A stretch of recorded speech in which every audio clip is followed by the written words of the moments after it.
Assalamualaikum warahmatullahi wabarakatuh. Perkenalkan nama saya Maria Wira Manubis dari Prodi Sistem Informasi Geografis Angkatan 23 dengan NIM 23 garis miring 513607 garis miring SV garis miring 22236. Di sini saya akan menjelaskan sedikit materi dan juga hasil praktikum yang telah saya lakukan berupa React Native Bottom Tabs Navigation. Menurut Setianingsih dan kawan-kawan, React Native merupakan framework open source berbasis JavaScript yang memungkinkan pengembang membuat aplikasi mobile lintas platform, baik Android maupun iOS hanya dengan satu basis kode. Framework ini menyediakan berbagai komponen bawaan seperti view, text, flatlist, dan juga button untuk menampilkan elemen pada layar.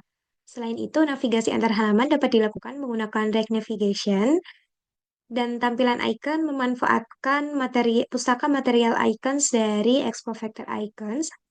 Berdasarkan yang dinyatakan oleh Rohman, export CLI sendiri berfungsi untuk memudahkan proses pengembangan, menjalankan server lokal, serta melakukan preview aplikasi melalui browser.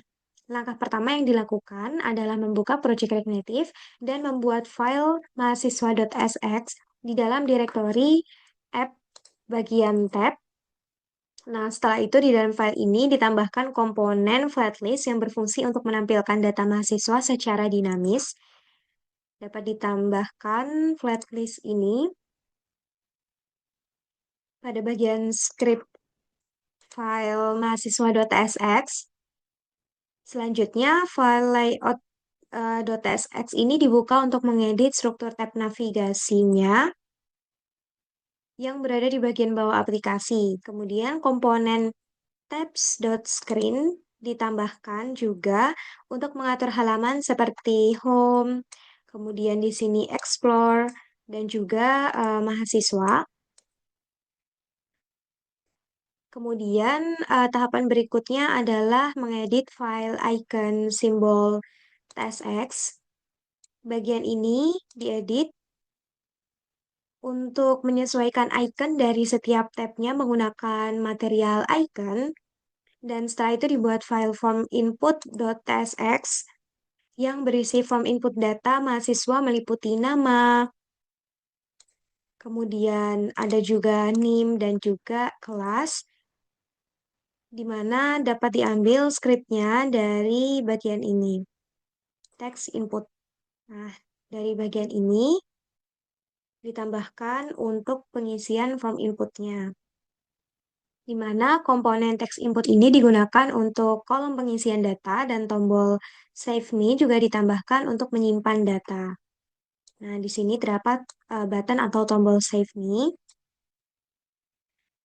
Nah, header serta judul halaman juga diatur agar tampilan aplikasi menjadi lebih rapi dan informatif. Serta di sini juga dapat menambahkan pengeditan untuk buttonnya dan di sini untuk style dari button text-nya. Kemudian komponen stack diimport ke dalam project untuk mengatur navigasi serta menampilkan daftar mahasiswa berdasarkan kelasnya. Yang ini di bagian script pertama, import stack. Nah, setelah semua langkah selesai, dilakukan pengecekan apakah data mahasiswa sudah berhasil dimuat dan ditampilkan dengan benar. Nah, selama proses praktikum ini, dapat kendala yang muncul yaitu error pada saat melakukan import stack, di mana kesalahan ini umumnya disebabkan oleh modul Expo Router yang belum diinstal atau struktur folder app-nya yang belum sesuai dengan standar Expo. Selain itu juga bisa terjadi karena penulisan sintaks importnya yang tidak tepat, dan untuk mengatasi hal ini saya melakukan beberapa langkah perbaikan. Salah satunya untuk memastikan explorer-nya sudah terinstall dengan perintah npm install explorer dan memeriksa kembali struktur folder app agar berisi layout.tsx serta file halaman lainnya, dan juga memastikan penulisan kode untuk import stack from Expo Router ini benar, di mana setelah melakukan perbaikan, proyek dijalankan ulang menggunakan perintah npx expo start hingga aplikasi berhasil dijalankan tanpa adanya error. Nah, untuk hasil akhir dari praktikum ini, itu dapat dilihat pada tampilan aplikasi. Untuk halaman mahasiswa ini, data berhasil ditampilkan menggunakan komponen section list yang menampilkan daftar mahasiswa berdasarkan kelas.